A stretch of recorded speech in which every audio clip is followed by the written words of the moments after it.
Security forces کی طرف سے آپ کو بتا دیا گیا ہے، آپ آرام سے سوئیں، ان کو ہم جواب دیں گے۔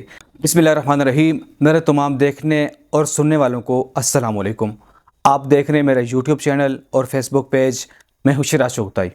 ناظرین، رات کے کچھ گھنٹے پہلے مقبوضہ کشمیر کی فضاؤں میں اور آزاد کشمیر کی فضاؤں میں جہازوں نے اڑان بھری، جس میں پاکستان کی طرف سے بھی جہاز ہوا میں اڑے، اور اس کے علاوہ جو انڈیا کی طرف سے پہلے مقبوضہ کشمیر کے اوپر جب فضا میں انڈیا کے جہاز ہوا میں اڑے تو یہاں پاکستان کی طرف سے پھر یہاں سے بھی جہازوں کی آواز مختلف جگہوں سے سننے کو ملی، جس پر مختلف ٹی وی چینلز بھی رپورٹ کر رہے ہیں۔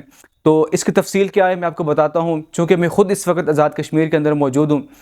اس کی ساری تفصیل آپ کو بتاؤں گا۔ اس سے پہلے کہ نئے آنے والے جتنے بھی دوست ہیں وہ ضرور چینل کو سبسکرائب کر دیں تاکہ جتنی نئی معلومات ہیں وہ آپ تک پہنچا سکوں۔ 5 اگست شروع ہو گیا ہے، تو 5 اگست وہ دن ہے جس دن انڈیا نے کشمیر کے اوپر سے 370 کو ریموو کیا۔ اس کے بعد کشمیر کے اندر بہت ساری تحریکیں بھی چلیں، آپ کو پتہ ہوگا، جس میں بہت ساری لوگوں کی گرفتاریاں بھی ہوئی۔ تو اس کے بعد پاکستان بھی احتجاج کرتا رہا، پاکستان کی طرف سے بھی کوششیں جاری رہی کہ جو انڈیا نے مقبوضہ کشمیر کے اوپر پہلے اس نے جو قبضہ کر رکھا تھا وہ ایک الگ ظلم تھا، اور اوپر سے 370 کو جب ریموو کر دیا گیا تو پورے کشمیر کو، جو مقبوضہ کشمیر کا جو علاقہ تھا، اس کو انڈیا بنا دیا۔ تو یہ اس نے اس سے بڑی زیادتی کی۔ اب آج کا جو دن ہے یہ بڑے اہمیت کا حامل ہے پاکستان کے لیے اور کشمیریوں کے لیے، اس وجہ سے چونکہ وہاں جو انڈیا نے جو قبضہ کر رکھا ہے مقبوضہ کشمیر کے اوپر، اب جو آہستہ آہستہ کر کے ہندوستان میں جو ہندو آبادیاں قائم ہو رہی ہیں، اپنے مرضی سے وہ جو فیصلے کر رہے ہیں وہاں پر، ظاہر ہے پاکستان اس کو ایکسیپٹ نہیں کر رہا ہے، نہ ہی مسلمان ایکسیپٹ کر رہے ہیں، نہ ہی کشمیری کسی صورت میں قبضے کو ایکسیپٹ کریں گے۔ اب انڈیا کی طرف سے بہت ساری ایئر بیسز سے جب یہ فلائٹس اڑی، چونکہ پاکستان تو ان کی جو میں سمجھتا ہوں کہ ایئر بیسز سے اگر چڑیا بھی اڑتی ہیں تو پاکستان کو پتہ ہوتا ہے، تو جیسے یہ نقل و حرکت کرتے ہیں، ہمارے جو ایئر فضائیہ کے جو پائلٹس ہیں وہ بالکل حرکت میں رہتے ہیں 24 گھنٹے، وہ سال کے 365 دن ہر منٹ انتظار کرتے ہیں کہ کسی بھی طریقے سے انڈیا غلط حرکت کرے تو اس کو جوابی وار ملے۔ پہلے کے حالات کچھ اور تھے، اب چونکہ جیسے آپ کو یاد ہوگا کچھ ہفتوں پہلے، کچھ مہینوں پہلے جو ہندوستان سے جو لڑائی ہوئی، زبردست طریقے سے جو اس کو جواب دیا گیا، اب اس کے بعد اس کا ایسا حال ہو گیا دنیا کے اندر، اب تو ٹرمپ نے بھی اس کو جوتیاں مار کے وہاں سے سمجھ لے نکال دیا، جو اس پر 25% کا جو ٹیرف لگا دیا۔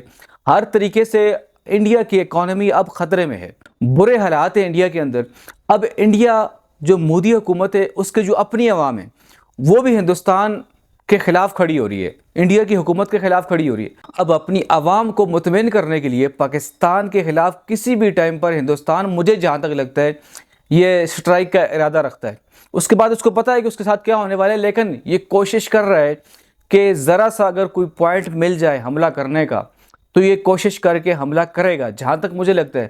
چونکہ اب جو گودی میڈیا ہے انڈیا کا وہ بھی سچ نہیں بتا رہا، اس کے علاوہ جو مودی کی اپنی حکومت ہے وہ برے طریقے سے ناکام ہو رہی ہے، اور دنیا آپ دیکھ لیں کس طریقے سے رپورٹنگ کر رہی ہے۔ ہندوستان کا بیڑا غرق ہو گیا ہے، دنیا نے بالکل ہندوستان کو اکیلا کر دیا ہے، بالخصوص جو پاکستان کی حکمت عملی تھی اس نے ہندوستان کو بالکل تنہا کر دیا دنیا میں۔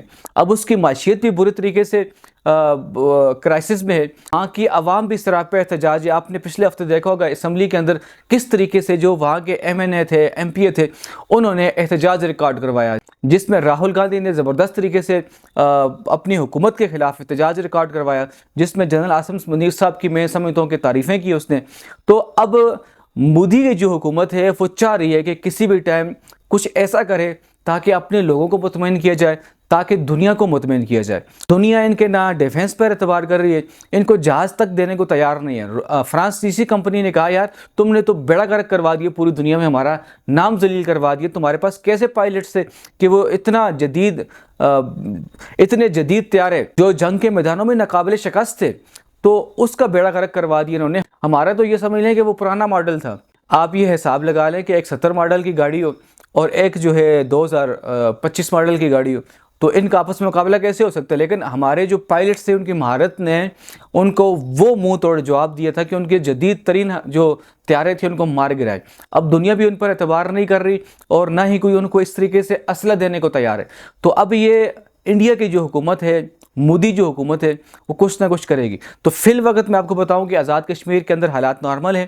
ہماری جو انٹیلیجنس ایجنسیز ہیں، ہماری جو سیکورٹی فورسز ہیں، ان کی طرف سے یہ معلومات ملی ہے کہ آپ آرام سے سو جائیں۔ آزاد کشمیر کے لوگ، بہاولپور کے لوگ، اس کے علاوہ سکردو کے اندر سے جو جہازوں نے اڑان بھری ہے، کوئی خطرے والی بات نہیں ہے۔ اگر کوئی خطرہ ہوا بھی سیکورٹی فورسز کی طرف سے آپ کو بتا دیا گیا ہے، آپ آرام سے سوئیں، ان کو ہم جواب دیں گے۔ اب جو ان کے جہاز اگر تو پاکستان کی حدود میں آئے یا کشمیر کی حدود میں آئے، سیکورٹی فورسز کی طرف سے بتا دیا گیا ہے کہ اب جہاز کوئی واپسی نہیں جائے گا۔ پہلے ہم نے بہت سارے جہاز آپ کے واپسی کیے، کچھ گرائے تھے، وہ بھی آپ کی سرزمین کے اندر جا کر۔ تو اب ایسا حال ہوگا کہ دنیا میں آپ جو تھوڑا بہت منہ دکھانے کے قابل ہیں، شاید یہ بھی نہ رہیں۔ تو ناظرین، اگر آپ کو میرے پیغامات سمجھ میں آئیں ضرور شیئر کر دیں۔ اپنے لیے، مسلمانوں کے لیے ہمیشہ دعا کرتے رہیں۔ خدا حافظ۔